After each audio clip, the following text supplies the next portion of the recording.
দাঁড়িয়ে ক্ষুদিরাম বসু ও প্রফুল্ল চাকি সাহেবের পিটনকারী লক্ষ্য করে বোমা চালালেন মুজাফফরপুরে। শাহ নিহত হলেন না, তবু নাবালক ক্ষুদিরামকে ফাঁসির হুকুম দেওয়া হলো।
সম্মুখ সমরের স্বাধীনতা ছিনিয়ে নিতে অস্ত্র আনার পরিকল্পনা করেন যতীন্দ্রনাথ মুখোপাধ্যায়।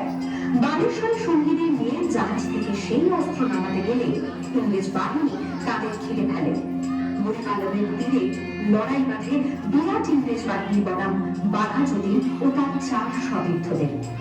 এককালে শুধু গোচারি হাতে যিনি বাঘ মেরেছিলেন, সেই বীর সেদিন লুটিয়ে পড়লেন।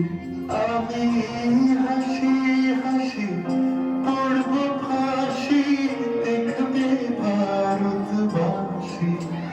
ও মা হাসি হাসি পড়ব ফাঁসি, দেখবে ভারতবাসী। একবার বিদায় দে ঘুরে আসি। 18 এপ্রিল 1918 মাস্টার সূর্য সেন ও তার 65 জন শিষ্য মিলে পরিকল্পনা করে চট্টগ্রামে ব্রিটিশ পুলিশের অস্ত্রাগার লুট করে এবং তারপরে লুকিয়ে আশ্রয় নেন জালালাবাদ পাহাড়ে।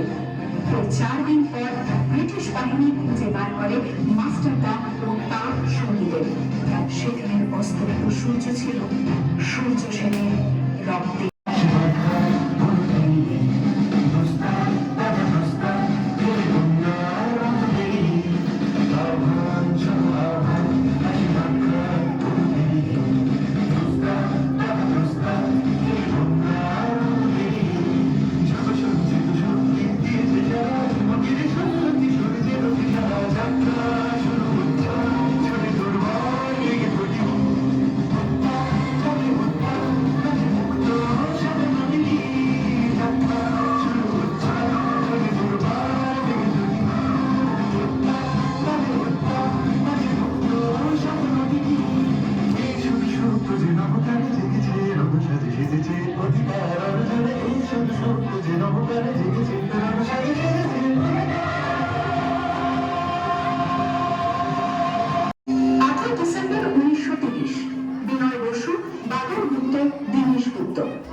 সাহেবের পোশাকে ট্যাক্সি থেকে এসে নামলেন রাইটার্স বিল্ডিং এর সামনে।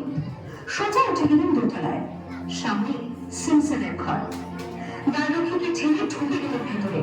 বন্দুকের আওয়াজে গর্জে উঠল রাইটার্স। লুটিয়ে পড়লেন সিমসন। এরপর রাইটার্স বিল্ডিং এর অলিন্দ বারবার গর্জে উঠল বিপ্লবীদের গুলির শব্দে। তারপর টেলর সাহেব তার বাহিনী নিয়ে ঘিরে ফেললেন বিনয় বাদল দীনেশকে।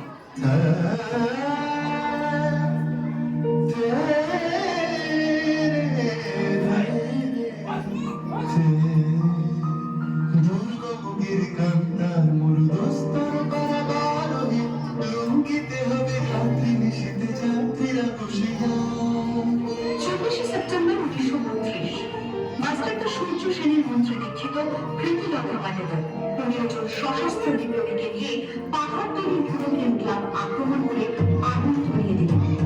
ভারতীয় ইতিহাসের স্বাভিমানী মহারানীদের মতো নিজের আত্মমর্যাদা অক্ষুণ্ণ রাখতে সেদিন কৃতিলতা বাজাদার পটাশিয়াম সায়ানাইড খেয়েছিলেন ব্রিটিশ পুলিশদের সামনে।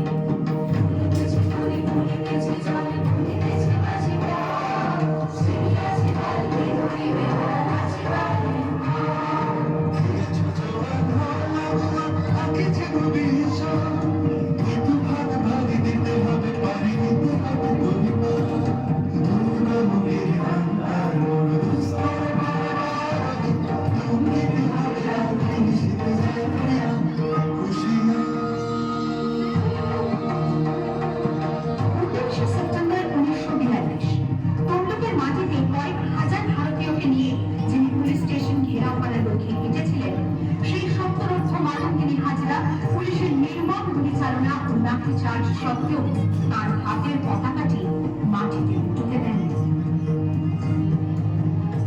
আর ঠিক তার পরের বছর 1943-এর 30শে ডিসেম্বর জাপান সরকারের অধীনে থাকা আন্দামান দ্বীপ সেটি হস্তান্তর করা হলো ইন্ডিয়ান ন্যাশনাল আর্মিকে। পোর্টব্লেয়ারের মাঠে তিরঙ্গা পতাকা তুললেন সুভাষচন্দ্র। এটাই স্বাধীন ভারতের মাটিতে প্রথম তিরঙ্গা ঝান্ডা। INA commander in chief Subhashchandra Bose হলেন ভারত যাকে স্বীকৃতি দিয়েছিল 18টি দেশ।